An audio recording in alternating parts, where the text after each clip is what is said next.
Hi, this is Rachel New, dating coach from London. I'm here with Juno Roche. Have I pronounced it correctly? You have pronounced it correctly, yes. Juno Roche. Welcome, Juno Roche. Welcome to our chat this afternoon.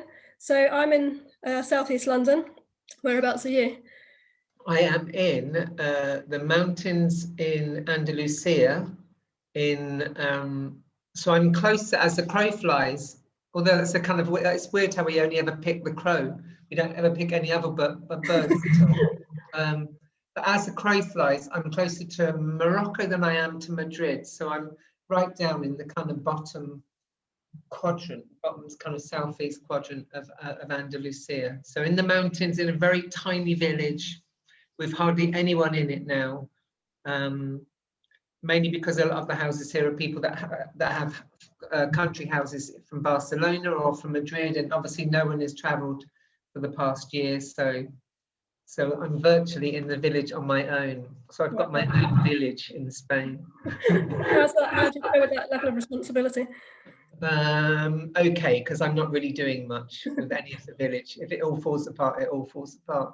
But no, it's fine. It's just, to be honest with you, that's the way it's always been ever since I've been here. There's been certain times when at Christmas everyone would go away and I'd be the only person here. Or friends might come out and see me at Christmas, but I'm cool with that. I originally came here to write, so I would come here to write and then spend my time between London and here. But obviously with the pandemic or with this kind of lockdowns, I've just been here. So it suits you to be on your own.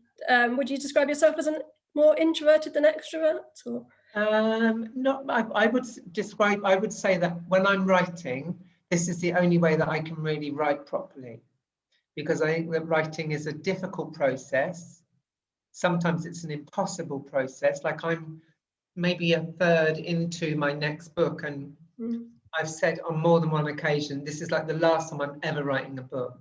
It's a hateful process. So it's difficult. So it's all consuming. You have moments when you just go, oh, I get it, I understand. Or when something comes together and then you lose it again. And it's, so to me, being on my own whilst I'm doing that is the only way to do it, because people would get in the way. And stuff would get in the way, houses or stuff to do, whereas here there is nothing at all. It's just me on my own in the middle of nowhere. No one will ever knock at my door. The postman very occasionally. So I don't. And I suppose I've become more of the more I write, the more I become introverted, because the more I think I'm really happy when I'm writing. Which sounds like a contradiction because I've just said how tough it is, but in a way it's like the relationship I have is with the books I write. So when you're writing, is it completely absorbing to you? It is more often than not, because it's like a problem that I want to solve, or it's like a dilemma that I need to resolve. So there's a kind of sense of I can't speak for other writers. For me, there's a sense of constantly getting lost, constantly feeling like you've found somewhere, and then constantly needing to move off from that point and getting lost again. And I'm still very much in that point of, I think I have to hand in the rough draft of my book at the end in July, at the start of July. So I'm still at that point where I'm really writing lots and lots of words.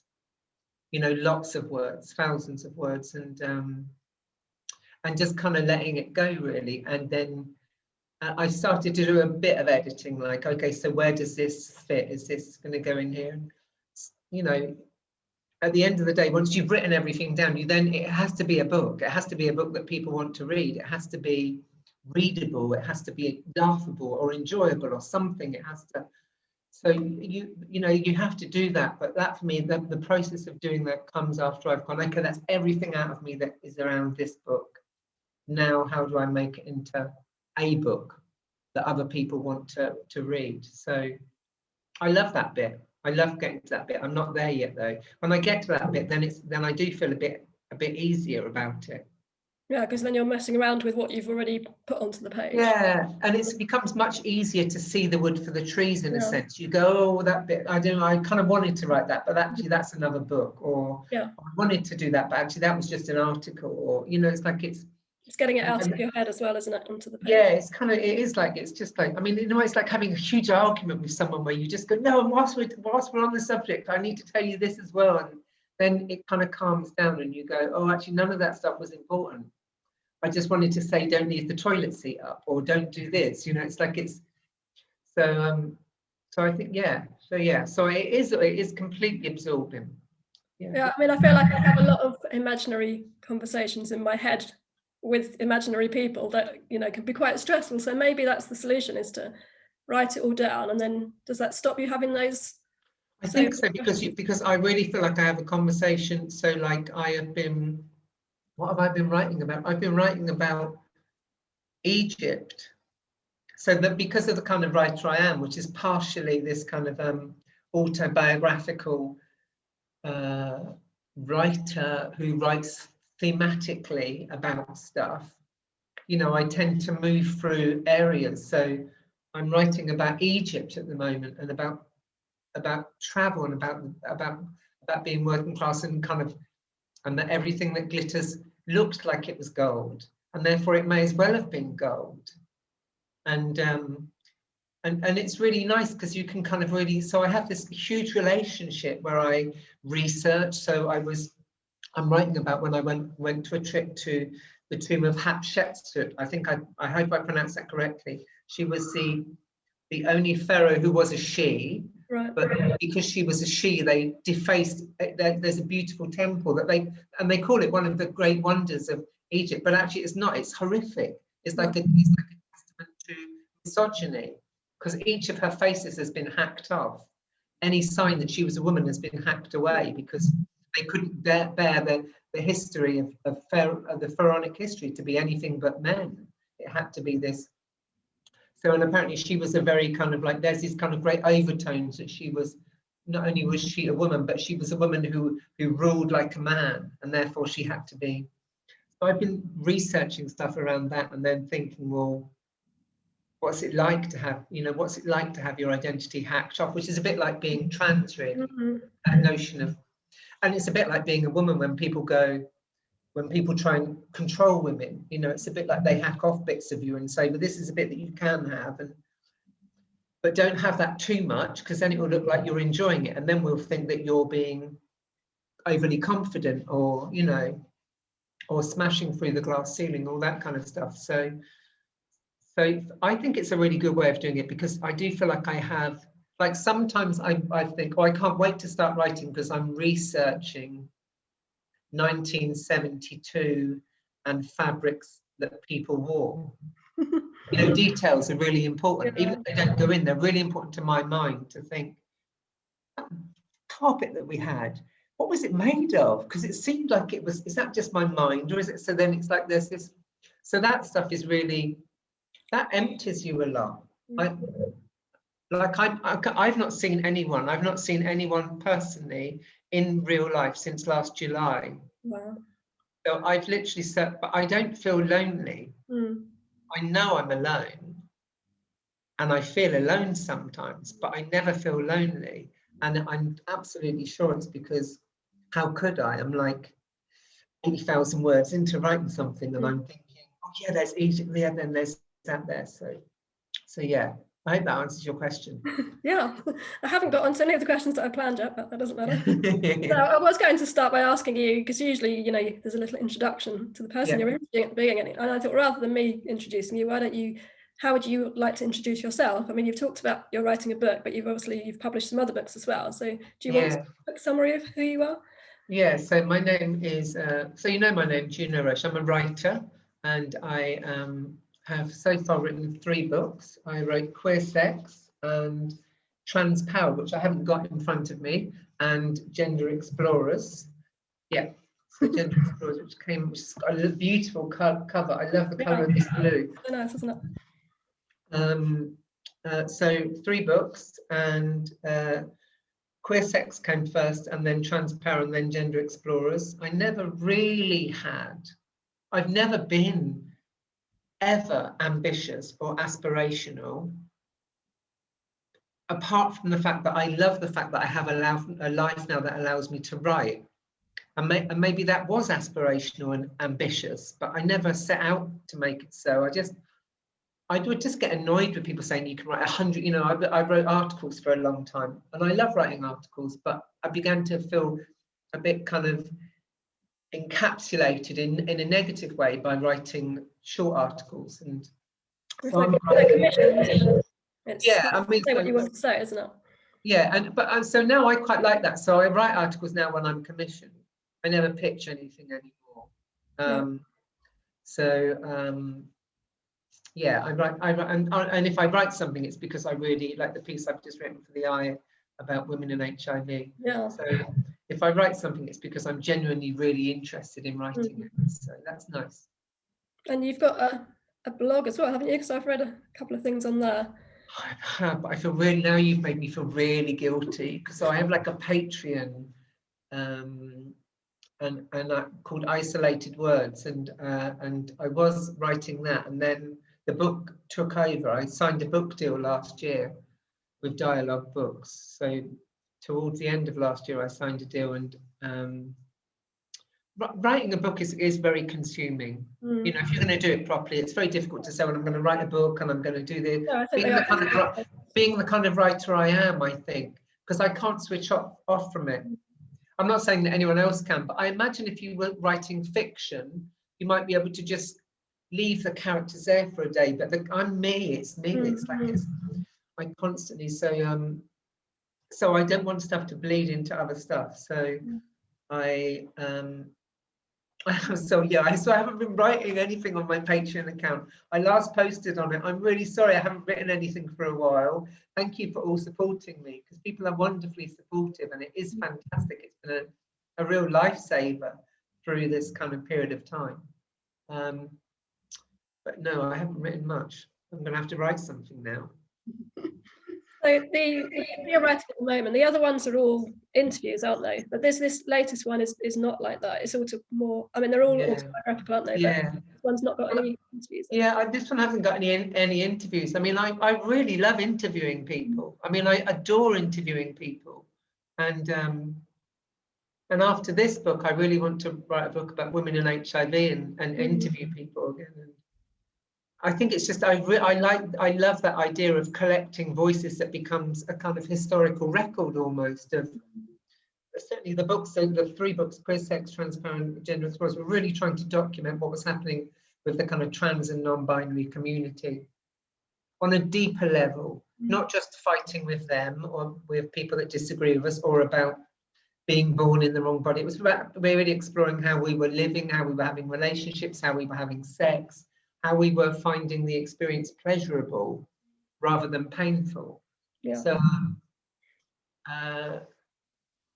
yeah, so I forget your question now, but yeah, you're just saying about the book that you're writing right now. Oh yeah, so the book I'm writing now has no interview. It's just literally it's so it started off. It's kind of morphed from being a set of essays about class to becoming a kind of memoir, really, about class, and not just about class. So because the more I write about class, the less I realise you can write about class. Because class, well, and also class is really a set of impingements on a group of people from other people. So you're really writing about restrictions. And impingements and on the structural blocks. So you're writing about a whole bunch. You're writing about everything but class, because class doesn't exist. It has a.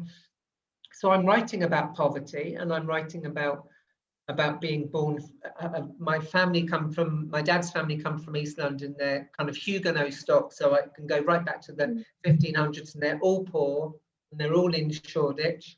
And my mum's family are from South London, and they're all poor, and it's really about how that kind of endless kind of mantle of traumaticness, which comes from being poor, gets passed on to people, even if they don't want to. Even if they're trying to be really ambitious, somehow they pass on a fear of poverty. So, but hopefully, I'm enjoying the exploration. but it's hellish and I can't wait for it to be written. Yeah, it's a paradox, isn't it? It is complete paradox. Yeah, absolutely. So I've just finished reading Queer Sex. I'm a bit late to the game because that was your first book, but yeah, I've got a little notebook here.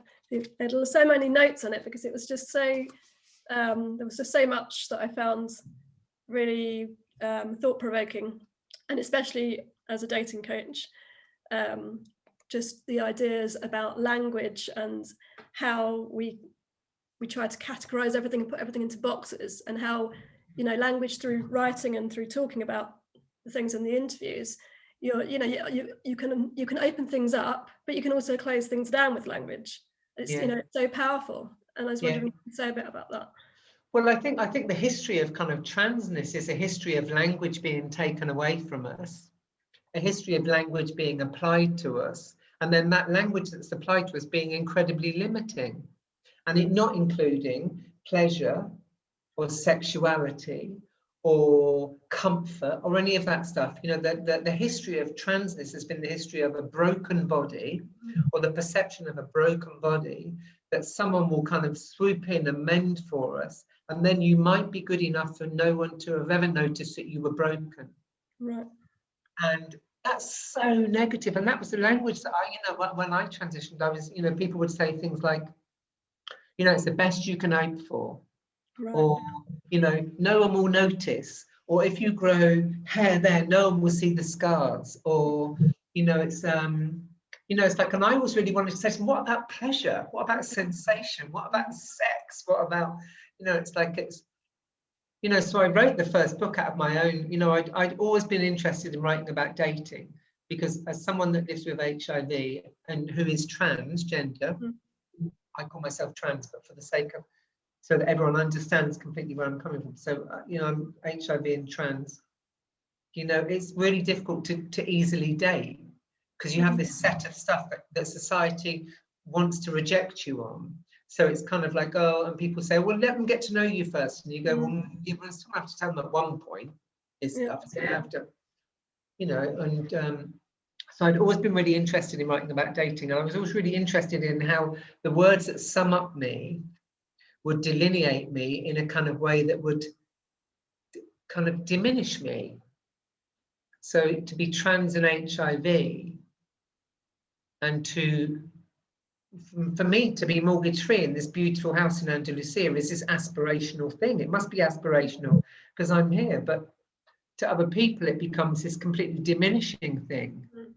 It becomes, oh, I'm not quite going to go near you. And it just struck me that we need to really think about the words that we use and how we kind of and how we describe ourselves. So I started to write Queer Sex because I knew lots of people that I thought were very sexy, were very happy in relationships, or are happy looking for relationships, or happy being out of relationships. And I thought, oh God, I really want to interview them and get their words down, because they're not being got down anywhere. No one's recording this stuff. We're still being summed up by how often we commit suicide when we think about committing suicide, or, you know, we're summed up by our brokenness, not by our brilliance. And so for me, it was really important and words matter. Words really, really matter. You know, no word has one meaning. So you have to get enough words down for that to build up a picture. Because like I tell a story in the book I'm writing at the moment, which is about, I once worked in a paint factory, and I went out at break time, and I smoked then to have a cigarette. Would have been in the mid-80s.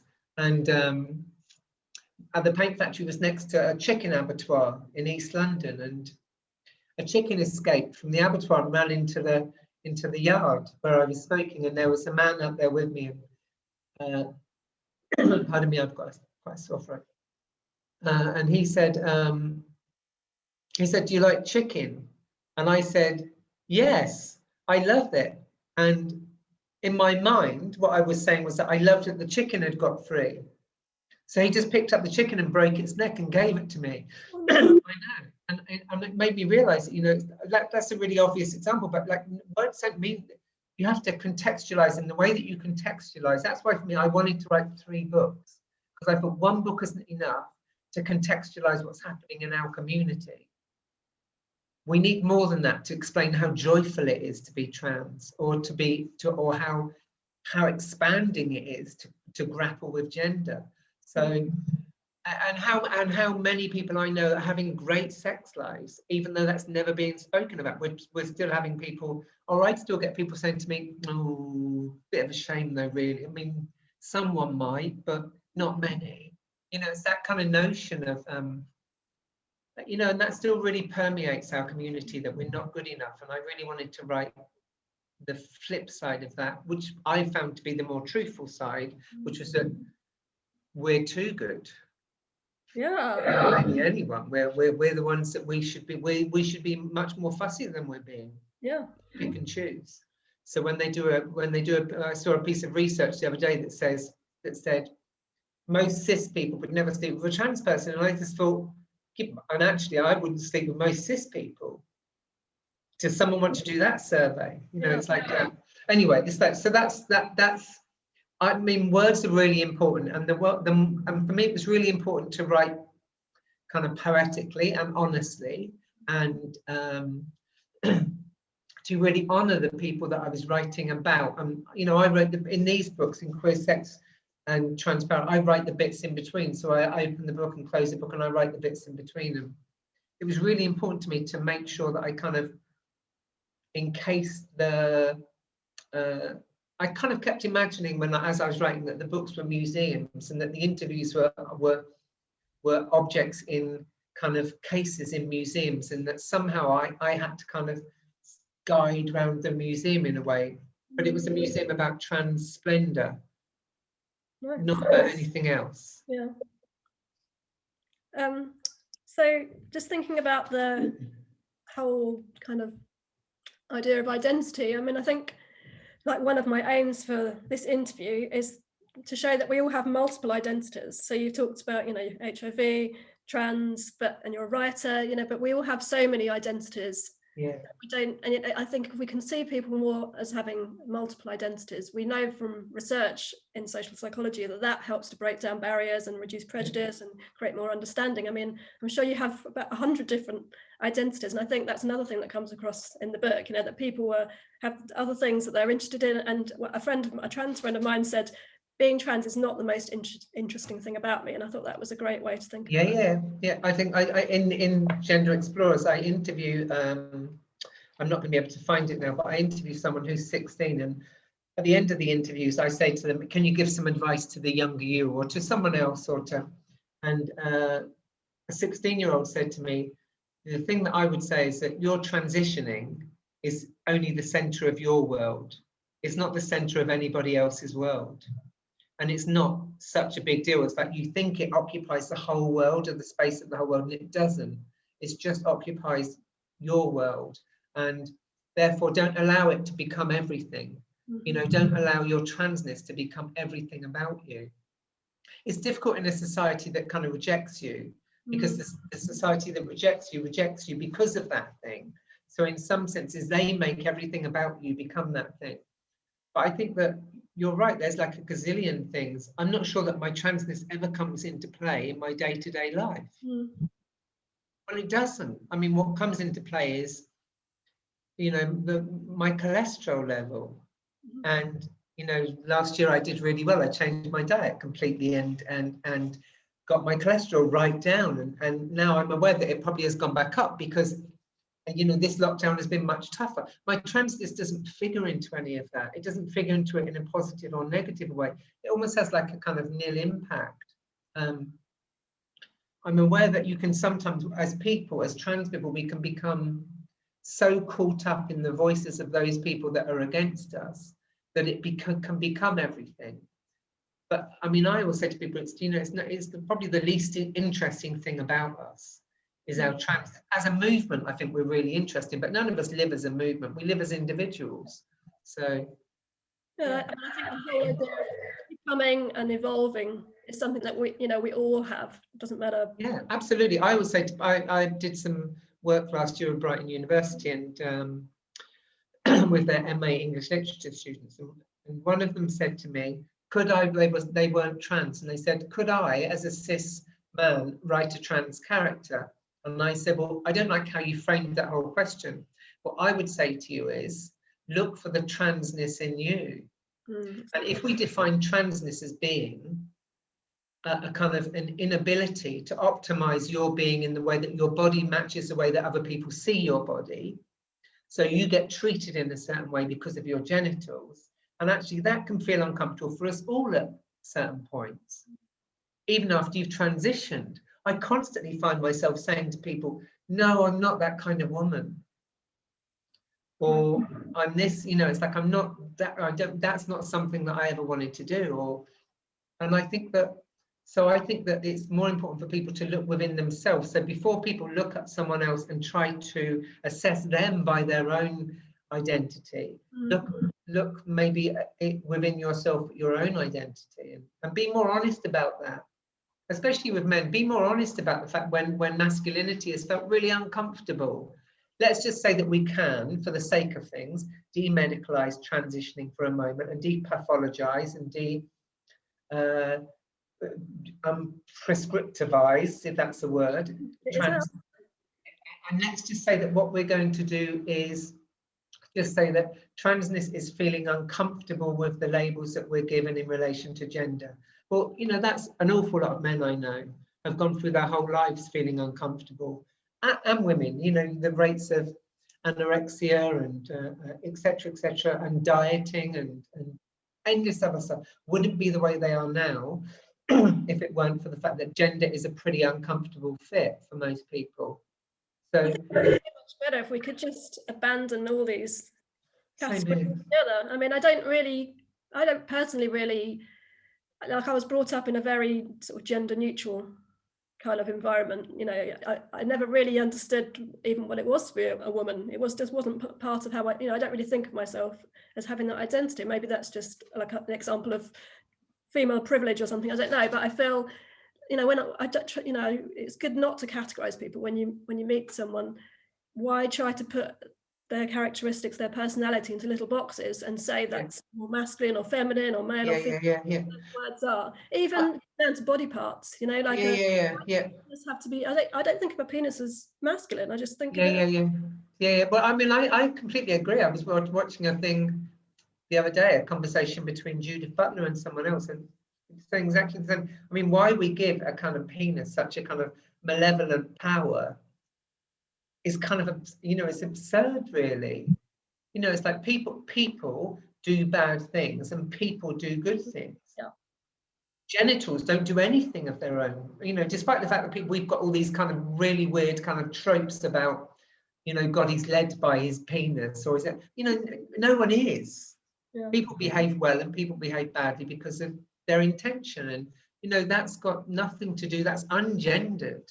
I mean, I think we've got to get to a place where we have a more grown-up conversation, because partially I think that's why we keep on all hitting glass ceilings, is because we still do this thing of dividing the world by men and women. And I think that's I don't think it's a very optimal way to divide human beings. No, it's very reductionist. It's really reductionist. Yeah, and then you just end up with, are women paid the same as men? No. Are women paid the same as men? No. They're getting closer to it. Are there, I saw something the other day which was about the number of people that were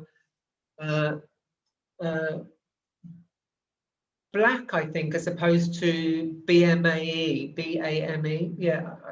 which we're talking about the number of black people who were heading up FTSE 100 companies, and it was none. It's like, the way that we have reduced the world by colour and by gender and created these kind of false dynamics that only serve one group, is really, we've got to tackle that at one point, because it's, it's insidious, and it just destroys more people than it ever gives air to. So yeah, I mean, I think my vision for dating would be that we don't need to ask people what body parts they've got before we go on a date with them, like, absolutely, you can be a person as an individual, and why should it matter? Yeah, no, I agree completely. I mean, if I go on to, like, I'm not doing it at the moment because I'm not, because I'm writing a book and that's my relationship. But I mean, I like dating, I like seeing people, I like meeting people, but there is a complete kind of thing around, my labels are so loaded. You know, how do I, you know, like, it becomes like an unloading. How do I set the scenario to unload a label, and which one should I unload first? And you know, and because each one has a set of questions that goes with it. That's what I've always said to people about the kind of U equals U is brilliant. The undetectable is untransmittable around HIV is brilliant, but you know, it's never just one simple thing. It's not like I can say to someone on a dating site, oh no, like U equals U, because then there's a bunch of questions that come after it. And you know, it's not like if I say to someone I'm trans, there's a bunch of questions that come after it, principally around my genitals. You know, and what I've had done, and how do they work, and do they work, and what happened, you know, it's all that. I think that's why the books that I wrote were really writing with the trans community, writing about themselves or talking about themselves for themselves. Yeah, and it's just people read it and hopefully they would learn from it. But actually, principally, it was like, no, let's just us start. We haven't had this conversation. Let's us have this conversation around our bodies and around this stuff and around dating and falling in love and what it's like to occupy a space where we don't have to answer those questions. So when a trans person dates or sleeps with another trans person, there's a whole bunch of questions that don't need to be asked or answered. Yeah, and I think in the book you do sort of end up by the end thinking that it, you know, it would be easier just to date within the trans community, which, you know, much less exhausting, much less explanation. Even though, I mean, you know, it's not like any two trans people are exactly the same, but you do have. Well, I think it's just that thing about not having to have. Sorry, I've got like I think it's that thing about not having to have a kind of set of answers in your head ready, or to preempt how your words are going to impact on someone. Like, if I have sex with a trans person, or if I sleep with a trans person, or if I date a trans, if I meet a trans person, we don't, so far, we've never had conversations about what genitals have I got. That hasn't come into play. That's come into play in the bedroom or in the bed, or but it hasn't come into play, you know, before then. And I think that's the kind of, at the end of queer sex, definitely the end of queer sex changed me completely. I just thought, that's it, done with it now. Not really, you know, and that doesn't mean that I am done with it, but I mean, I was done with it at that point in time in my life, in terms of, I don't want to have that set of questions anymore. It's just too much, really. I think maybe a good time for you to extract about your alternative dating profile. I thought it was fantastic. I mean, I hate the way that dating apps kind of make you try to sell yourself and you know, be something that you're not, or put on this kind of perfect image of who you are. You know, I think the idea of alternative dating profile is fantastic. Let's be honest and tell people exactly how we are. Yeah, well, I love this. So it was a great interview. So and my dating profile definitely came out of the interview, and I did use it. Oh, brilliant! Quite a long time. I think it's probably still out there somewhere. I need to probably have a look and take it down. Only because I don't want any answers at the moment. So, middle-aged woman who is transgender and who lives with HIV and who should, at this age, be a damn sight better at communication and dating. But I'm not. Frankly, I want to be perfect, but I'm not. So I hide from the world in a tangled mass of contradictions and hang-ups, some of which are, I have small breasts, really small and widely set apart. Hormones didn't do much for my boobs, and I don't like surgery, so I've avoided getting them done. I also have a belly now, and I worry that bigger boobs will just make me look even bigger and rounder. I don't have a great curvy bum. In fact, it's like a skinny kitchen shelf, a spice shelf, pale and slightly wobbly, but not in a cellulite kind of way, just small and fleshy. I get hairs in places I shouldn't, and in the morning the dogs jump on the bed and snuggle with me because I'm needy. But I left a deaf dog in the dog's home because I wasn't bold enough to take her on. I'm scared about sex because I've almost forgotten how to, And for the years when I did, I either struggled because of my body, which felt discordant, or I was so smashed, I forgot what happened. Also, my vagina has, I believe, given up on me and is like a small spiky hedgehog going into eternal hibernation. All in all, I'd possibly run from me, but truthfully, I want to learn to do this better. I want to experience intimacy, and I realize now in order to give it a chance, I need to be honest and not fearful. Thank you for reading, but please don't ask me to send a full frontal naked photo, as my confidence won't allow. Whether to laugh or to cry, it's very funny, but it's also sad as well. So the thing is that what, like when I describe my body to people, I describe it in its most literal senses, even in my terms of my surgery, because I kind of feel like it's the only way for me to have ownership of my body. Because like I write about my boobs, not because I'm trying to make a point, it's just that my body was shaped by testosterone. So I have a whole estrogen on top of testosterone produces these kind of boobs. Yeah. And therefore, like I love them and I want to be kind of open and proud about them. I don't want there to be any kind of hidden things. I don't want someone to say, why didn't you get them done? Or why didn't you get them done? I want them to know why I didn't. I just don't like surgery. It's not that I'm making any kind of, I'm not judging anyone for having it done. For me, I wanted to have as little surgery as I could possibly have.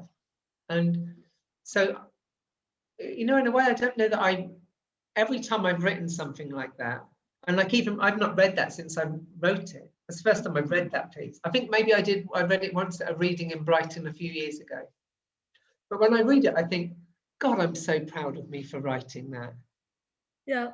I'm so proud of me for describing my bum, which is neither, is so, you know, diametrically opposed to the whole kind of like Cardassian derriere, but you know, it's untrue. I've got like a 1950s old saggy bum. You know, it's like that's just the way it is. It doesn't make any difference. The amount of exercise classes I do, the amount of squats I do, or yoga I do, it's not made any difference.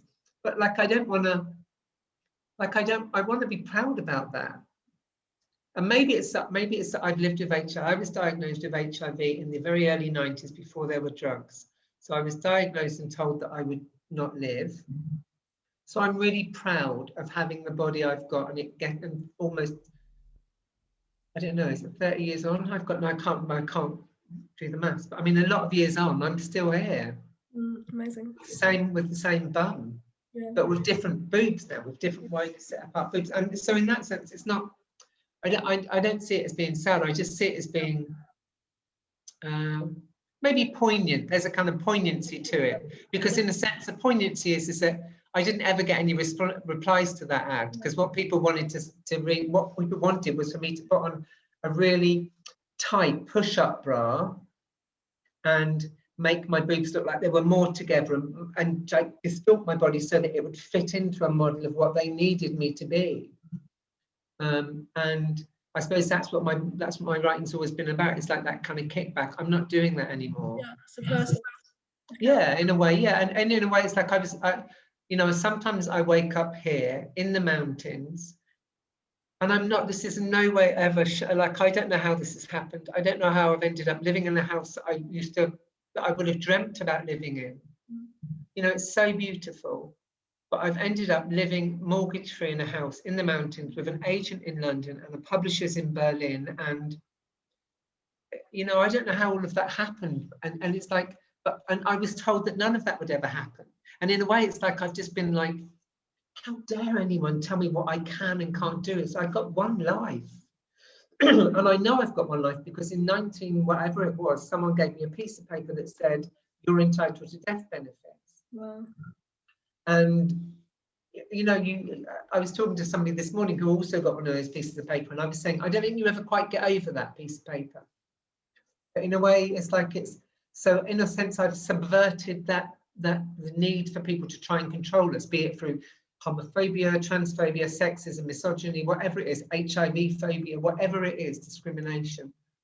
And I think, so sometimes I can't quite believe that I'm here.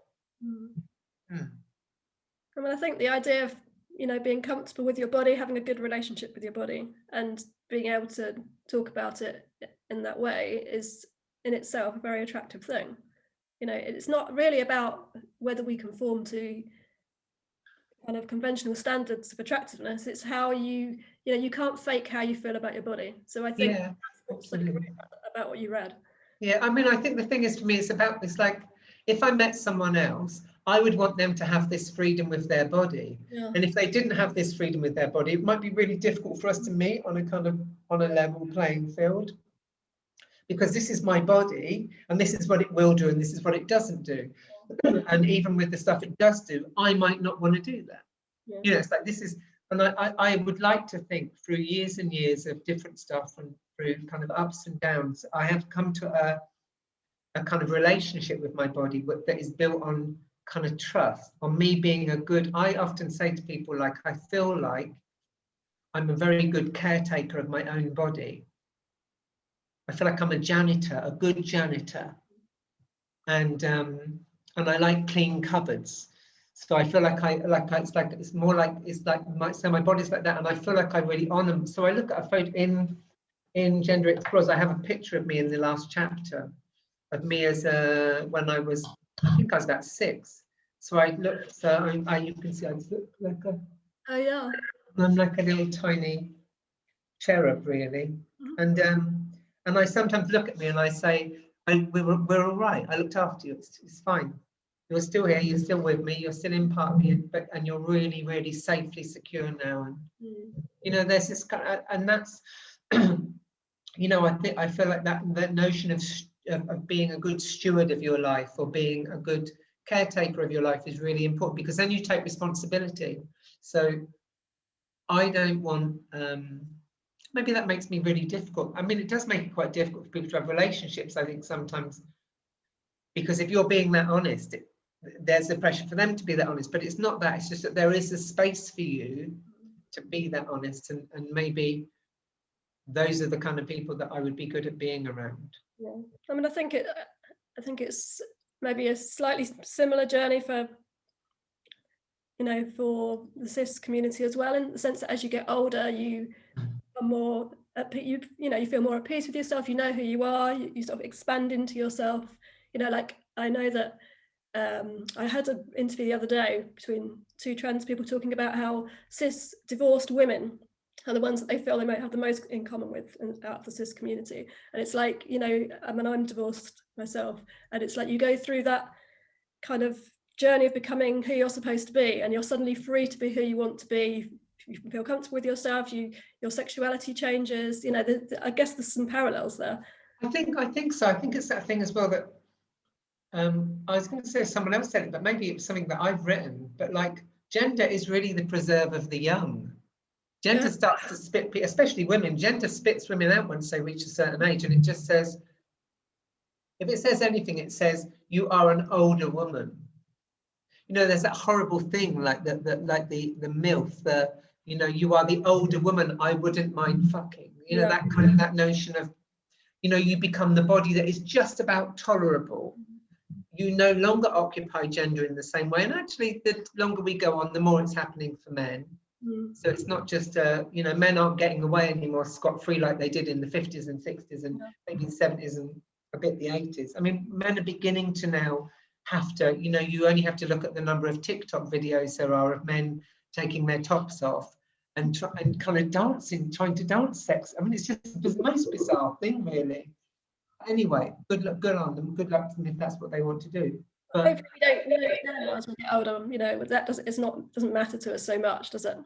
What people think. I think that even if it did matter to us, that would make it worse. I think that there are people for whom, there are people who have lots of Botox and who have stuff done, who don't want to get older, who want to hold on because they recognise that gender is a preserve of the young.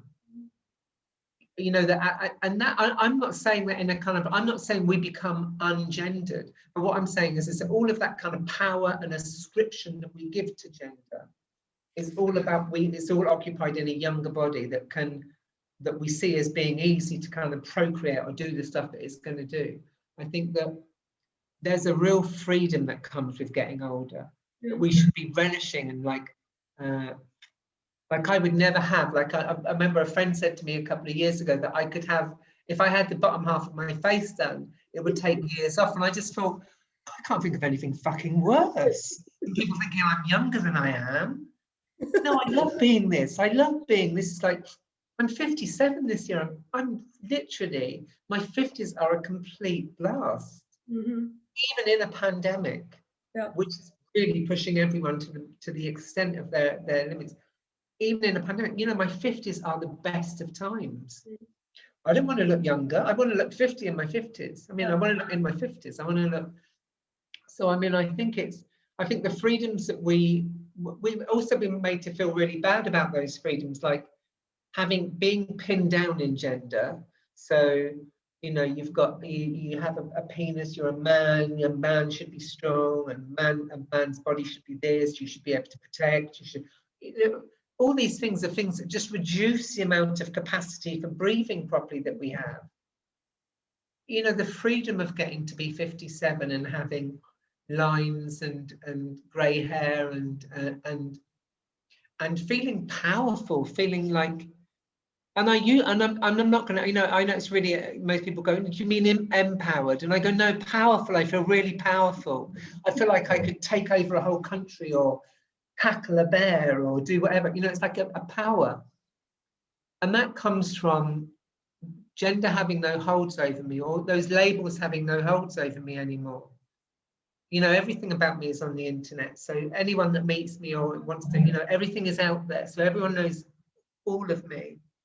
And in a way, I feel really comfortable because we don't do that enough. We live, Botox is a prime example where we just put another filter on and another filter and another filter. And if I hide behind all these filters, then maybe someone will love me. And I just go, you know what? There's another way it happens. You know, it's like, it's not. So yeah, so I mean, I feel like there's a real freedom. I get the thing about the kind of divorced women. I mean, I get that because I think that there is a kind of sense of a lot of women I know who have gone through divorce. I can't speak for men because I just don't know that many cis men. I mean, I just really don't know that many cis men, but a lot of cis women I know who are divorced have begun to let go of stuff. And for them, it's not a kind of, there's no great, there might be some sadnesses about the marriage, but they're letting go of the stuff that actually was really constricting. I think it also brings us back to being a child as well. I think, you know, we can learn from children. I'm thinking about Pansy and Gender Explorers. You know, like when you have that sense of exhilaration and, you know, you're not self-conscious, you know, you're happy with who you are, no one's judging you, you know, that's also, I think, can be inspiring. I think so. I think there's a great parallel between the older we get and the younger we once were, in the sense that I feel much more like that child now than I did for all of those kind of really messy, intense years when I was trying to please the world. We waste so much of our lives. It's a really short life. My neighbour died just the other day in hospital, and you know, she was in her 80s and she'd been married to her husband for almost 70 years. And I found out that she died because I heard this terrible noise. I was washing up in my kitchen and I thought, what's that noise? And it was him wailing, like a banshee in his kitchen, just wailing. And now is a tough time for anyone to die. And I realized then, I just thought, he can remember, like it was yesterday, he'll remember her at 17 when they met, or 16 when they met. He'll go right back to that point. Because life is really short. I've been writing about my 20s and I remember them like they were yesterday. You know, it's like, if only we didn't waste those years. You know, like I first came out in the playground. Maybe I'll read it in a minute. I first came out in the playground when I was 8 years old. I think it was in 1972. And I just lived this brilliant term when I just felt like I could be me. Let me read a tiny bit of it. I won't read all of it because it's quite long. So it's like a sub-chapter which is called The Most Wondrous Spectacular. I put my glasses on, otherwise I won't see the small writing, I can only see the big writing. The Most Wondrous Spectacular and Smiling Pansy. Pansy came into being in a sunny school playground in 1972, the summer term to be precise. I don't remember the exact day or time, but I know it was during a playtime which narrows down the time of her birth, should we need to do an astrology birth chart. Pansy emerged laughing and defiant into a crowded playground full of laughter and noise. The playground was surrounded by grass, and on one side sat the school building. By the end of the summer term, the grass had turned straw yellow and was replaced by a brown, swirling dust. It was a warm summer. Our school was a late 1950s building with all of the classrooms leading off from a small central hall in which we sang cheerful songs, learned the Lord's Prayer, and jumped over low beams, pretending to either be deer or dancers. It was the age of Top of the Pops and Pan's People. We all wanted to be a dancer in Pan's People. At least I did, and boy did I learn the moves. Not that there were that many of them, just lots of finger on the cheek pouting. Pansy emerged whilst we were playing Kiss Chase, possibly after finishing a small bottle of warm milk from the wooden trolley that the milk monitors pulled around to each class just before morning break, come rain or shine. Rain was better because at least the milk was slightly cool. In the summer it had often curdled, and you'd only found out after whooshing it down through a paper straw. Before the afternoon break, we'd have a cup of warm orange squash and a biscuit, often a custard cream or a jammy dodger. The moment that Pansy first emerged, I was running away from the boys in my class, although I'm not sure that they were chasing me. They were chasing the other girls and trying to plant weird bird-like peck kisses on their cheeks. We were very young, so kiss chase often ended up in trip up or tag. The boys laughed at me running away from them, in their eyes pointlessly, and called out to me, "You're not a girl, you're not a boy, you're just a pansy, a stupid little pansy." Over and over again, they hurled what they imagined was a great insult at me, designed to make me come to my silly pansy senses. Instead, I stood rigid still as it dawned on me that I was pansy, not a pansy, but pansy. In that one insult, everything in my unhappy and confusing life became clear. Thank God for the boys. I turned to the boys who were now beginning to form a bullying fight circle around me, and I said, "I am Pansy, and I like it when you call me by my real name." I spun around 360 degrees and kept on repeating, "I like it when you call me Pansy." Like a 7-inch disco track, I spun until I felt sick. I was so happy that I made myself want to throw up joyful vomit.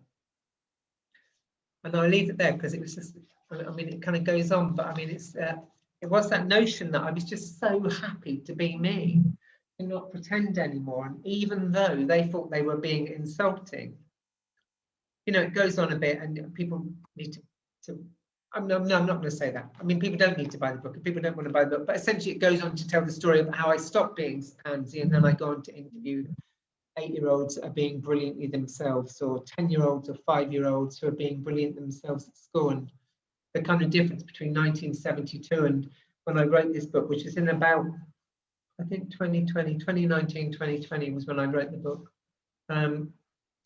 So the kind of difference between those periods of time. But I mean, I think there's such joy in being able to speak your truth. And there's such power in speaking your truth. It's not about you becoming politely empowered. It is about power. If you speak your truth, then, you know, you're right. We shouldn't have to live in a world where there are endless labels and endless descriptions of who we are. But we do live in that world at the moment.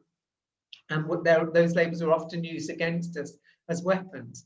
But if you speak your truth and own your truth, there's not much that people can do. Look at trans people now. We're really taking over the world. Yeah. I think the power of story, you can't argue with it, can you? Because it stays with you. I mean, that story from Pansy, I read that book last year and it's still so fresh in my mind. The bit, especially the bit where Pansy runs towards the school because she's so excited to get to school and she bangs her head. I did. It's completely true though. I like literally, and like I was like I had to have stitches in my head. I think it's yeah. I just read this tiny bit. This is at the end of that paragraph, which is quite a long paragraph, which is why I didn't read it all. But I never thought back to that. So this is after there's a bit. I'll read the couple of last paragraphs. confused and filled with sadness and anger, I decided there and then that if I couldn't be happy, I'd steal sweets and then steal more sweets until there were no more sweets to steal. And I did. From that day on, the day I was called Simon again on the carpet, I behaved terribly at school. I never thought back to that summer term in 1972 again, a term when the sun was forever shining, a term when I was so excited to go into school, but I ran so fast one day that I tripped over and hit my head on the main school door. I had to have 10 stitches. That's how excited I was to be me and to be free and to be free. Yeah. Sorry, my voice went just when I was not because of emotion, just because of having a sore throat. We're not used to talking so much, I think. No, I think I honestly think that's what it is. I've done a couple of events this last couple of days, so I've kind of talked more. Normally, I've got 3 dogs, and I talk to the dogs occasionally, and then I realise that it's just a one-way conversation. I just don't talk. So, just to finish off, I just wanted to think about the idea of self-care and protecting yourself. You know, maybe if people are listening that are dating from the trans community. I think in your Queer Sexpert, you talk about the trans body as being fractured and pieced together over a large expanse of time and needing extra care and caution. Yeah. Do you want to say? I think so. I think it's just that I think that your body is the notion of, like, I've been writing quite a bit recently, but I'm writing about Egyptians and temples, and and like, and using that analogy for the kind of trans experience and temples being rebuilt. The Temple of Luxor literally was rebuilt and rebuilt and rebuilt, and people added bits to it, took away bits, and just and in a way, a trans body is an evolution, and it's a process that we go through over many years, and at each point in that process, it would have taken such resilience to get there that we really need to look after ourselves and center ourselves. And that doesn't mean be selfish, but it means center yourself in the conversations. So if you're ever having a conversation where you think, oh, I don't want them to know, or will I tell them, or what, you're not centering yourself. You're not looking after yourself. It's really important that we kind of honor the journey that we've gone through, that we're proud of that journey. And that doesn't mean that you have to, if you want to never tell someone that you're trans, that's completely fine. It is your journey, it's your choice. But make sure that what you're doing allows you to breathe easy and not to hold your breath in that kind of panicky way. I interviewed Kate Bornstein and their partner a couple of years ago, Barbara Corellis, who wrote the Urban Tantric book. And in there's like a brilliant line where she's having a conversation with a friend who says, the one thing that we never do as humans, ironically very well, the one thing that we never do very well, ironically as humans, is to breathe. We're constantly holding our breath because we're anxious. And there's so much about the trans journey, which is about holding it together, keeping it in, hoping, and and there's something about letting go of all of that. And that for me is about self-care. It's about finding space and time so that you can just let go of all of that and be you and be comfortably you. And that's what you need to build on. And if somebody doesn't want you or like you being comfortably you, then they're not for you. Yeah, exactly. If someone dislikes your comfort, then quite frankly, that's a red flag. And that goes on time and time again. The number of people that have, said to me about would try and categorize me by my genitals, by saying I should have had the operation, or I shouldn't have had the operation, or why did I have the operation, or what, it's like they were looking for something other than me, because the conversation was about what I could have been to them, or should have been to them. You'll know that someone's right for you if they're right for you because they love your comfort. They love you breathing easily. They love you laughing, and you laugh we only laugh when we're comfortable. Apart from nervous laughing, which is a different kind of laugh. That's a sort of hysterical laugh. I remember asking you, I can't remember what the question was, but your answer was, I wrote it down, if you fall for someone, whoever it is, don't decide them by their body, decide them by the way they make you smile, laugh, and feel warm inside. Yeah, absolutely. Yeah, absolutely. I mean, I think those are really, and those things speak about comfort. They speak about feeling, it's like we're told from the get-go, everyone, trans or non-trans, cis, however we want to categorize people in that grand way. We are taught that our bodies are going to be uncomfortable for us, and therefore we should try and bash our bodies into shape or into those shapes, and we should try and keep them. And there's people that, there's some beautiful people and we should try and look like them, or not age, don't get old, get yourself back in shape after a baby, or all of this stuff, which is all about our bodies being uncomfortable. It's like, it's when you're comfortable in your body, you kind of radiate and exude a kind of joy, which isn't about laughing all the time or being, you don't even need to be happy all the time. It's just about a kind of comfort and ease, and you're easy to be with if you're comfortable in your own body. So aim for that. Brilliant, thank you. That's a great place to end our chat. So thank you very much, Juno. It's been really, really interesting, and lots of great advice for people. Thank you for lovely questions.